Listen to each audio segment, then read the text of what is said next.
Hello दोस्तों, कैसे हैं आप सभी। दोस्तों, आज के इस वीडियो में हम बात करेंगे नीट 2025 एग्ज़ाम के बारे में। और इस वीडियो में मैं बताने वाला हूं कि कैसे आप लोगों को नीट 2025 के लिए प्रिपरेशन करना है, अपने आप को मोटिवेट रखना है एंड सारा कुछ। तो दोस्तों, वीडियो में आगे बढ़ने से पहले मैं ये आपसे रिक्वेस्ट करता हूँ कि आप चैनल को सब्सक्राइब कर लो, वीडियो को लाइक ज़रूर करना ताकि आपको आने वाले वीडियोज़ का नोटिफिकेशन और सारी कुछ चीज़ें मिलती रहे। तो दोस्तों, जैसा कि आपको पता है कि अभी नीट 2024 की इतनी सारी चीज़ें चल रही है। पेपर लीक हुआ था, स्कैम हुआ, ठीक है, वो जो भी हुआ कोई बात नहीं। लेकिन देखिए, अब जो जिन बच्चों का जो उद्देश्य नीट 2025 है, हम उस पर फोकस करते हैं, क्योंकि स्कैम ये सारी चीज़ें ना दूसरे लोगों पर छोड़ दो, ये सारा कर लेंगे। जो हमारे गवर्नमेंट है, जो भी हमारे लिए लड़ रहे हैं, सुप्रीम कोर्ट है, सारा कुछ करेगा।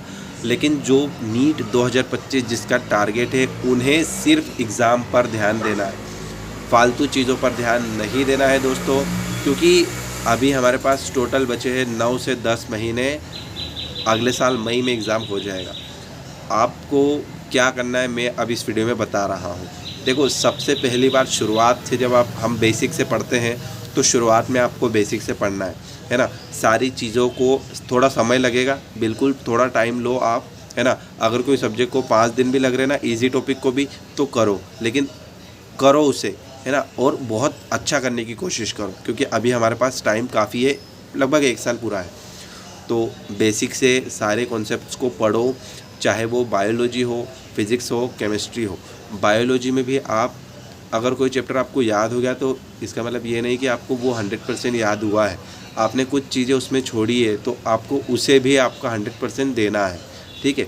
एंड फिज़िक्स केमिस्ट्री में भी आपको पूरे टॉपिक्स एकदम कॉन्सेप्ट से रटे हुए या एकदम पूरा अंडरस्टूड होना चाहिए, है ना। सेकेंड चीज़ ये कि क्वेश्चन प्रैक्टिस। देखो, क्वेश्चन प्रैक्टिस उतना ही ज़रूरी होता है जितना कि आप अगर एक सक्सेसफुल इंसान की स्टोरी देखोगे तो उसने हमेशा चीज़ों को जब आप पढ़ते हो तो उसे अप्लाई करना ज़रूरी है। तो आप जैसे आप कोई भी सब्जेक्ट पढ़ो, उसका चैप्टर जैसे ही कंप्लीट हो या कोई भी टॉपिक हो, उस टॉपिक के पर्टिकुलर आपको क्वेश्चंस प्रैक्टिस करना है ना। एंड लगभग एक चैप्टर के 100 से 200 क्वेश्चंस आपके उसी टाइम कंप्लीट हो जाना चाहिए, है ना। चाहे केमिस्ट्री, बायोलॉजी, फिज़िक्स तीनों, ठीक है। तीसरी चीज़ एक और मैं बताना चाहूँगा दोस्तों, PYQs। देखो, जनरली स्टूडेंट्स PYQs को लास्ट में प्रैक्टिस करते हैं, लेकिन मैं आपको एक यूनिक स्टाइल देना चाहूँगा। आप लोगों को जो PYQs प्रैक्टिस करना चाहिए वो शुरुआत से करना चाहिए। यानी कि जब आप क्वेश्चन प्रैक्टिस करो, जब आप कोई चैप्टर पढ़ते हो तो उस चैप्टर के बाद में जब आप नॉर्मल क्वेश्चन लगाते हो, उसी के साथ उस चैप्टर के PYQs भी आप लगा सकते हो। अब बुक्स कहाँ से लाएंगे भैया हम?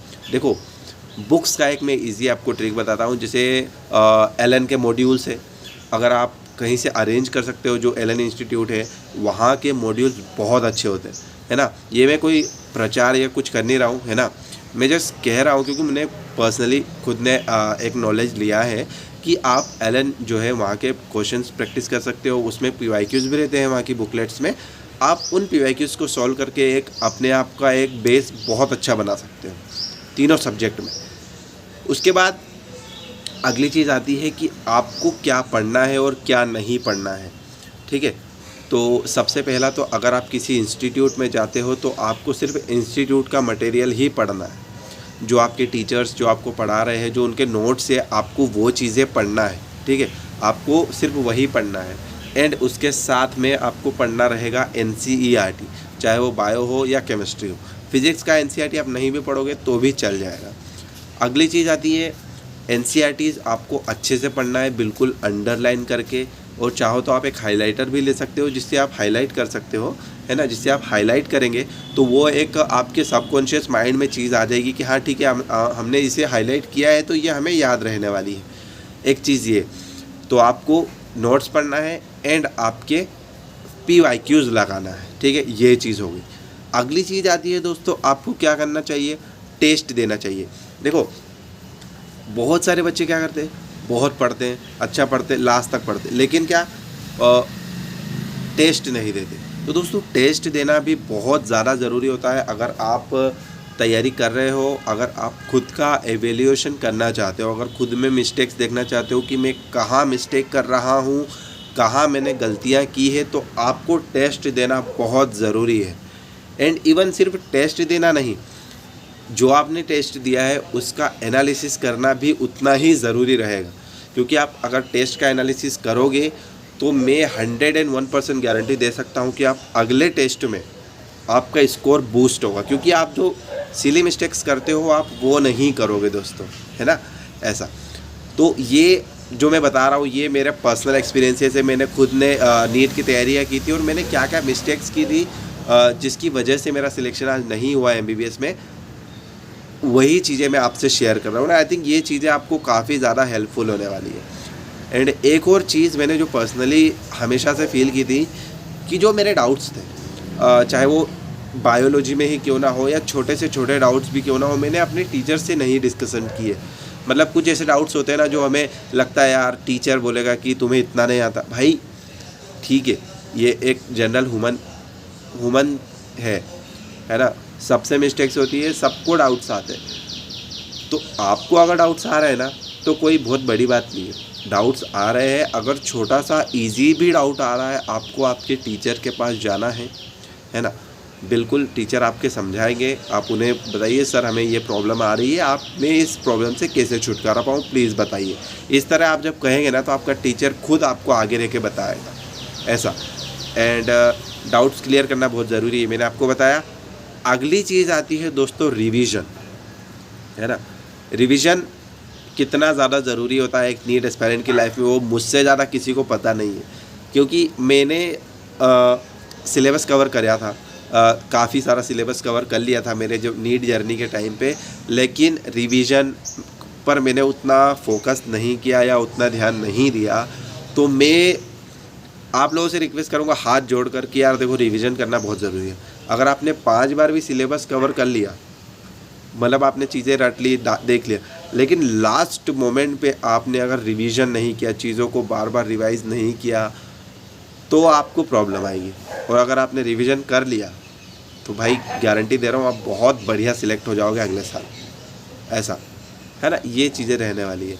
एंड एक और चीज़ जो बहुत ज़रूरी होती है वो रहती है दोस्तों बैकलॉग।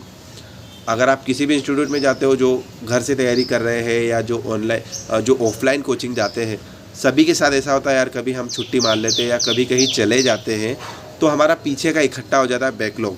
तो उसे कैसे सॉल्व करें, तो देखो मैं आपको उस चीज़ के बारे में भी बता दूँ कि यार देखो उसे सॉल्व करने का एक तरीका मैं आपको बताता हूँ कि स्टूडेंट्स क्या करते हैं, जनरली जो बैकलॉग इकट्ठा होता है ना उस बैकलॉग के नीचे दब जाते, और जो प्रेजेंट में जो टॉपिक्स उनकी क्लास में चलते हैं ना उन लोगों का उन पर ध्यान जाता ही नहीं, है ना।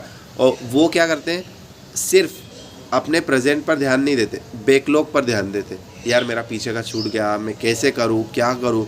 भाई आपको बैकलॉग कवर करना है, लेकिन आपको उसके चक्कर में आपका प्रेजेंट के जो चैप्टर्स चल रहे हैं उन्हें नहीं बिगाड़ना है। ये चीज़ आपके माइंड में गांठ बांध लो, प्रेजेंट में जो चल रहा है वो हमारी प्रायोरिटी है, बैकलॉग करना है। लेकिन मैं अब उसका टाइम बताता हूँ, जो सैटरडे संडे जब आपकी छुट्टियाँ होती है, जब आपका टेस्ट हो, जब क्लासेस नहीं हो, उस दिन आपको उन बैकलॉग्स के लेक्चर्स देखना है एकदम बेसिक से, है ना। कोई दिक्कत नहीं, शुरुआत है हमारी अभी, हम बहुत अच्छे से जो है अपना लॉन्च हो सकते हैं, अपने आप में बहुत बढ़िया एक बेस बना सकते हैं और सिलेक्ट हो सकते हैं।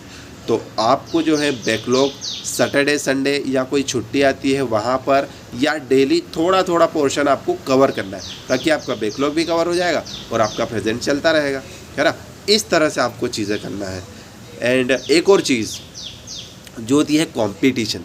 देखो यार ठीक है 30 लाख बच्चे हैं, 25 लाख बच्चे, बहुत बच्चे, हमें मतलब नहीं है।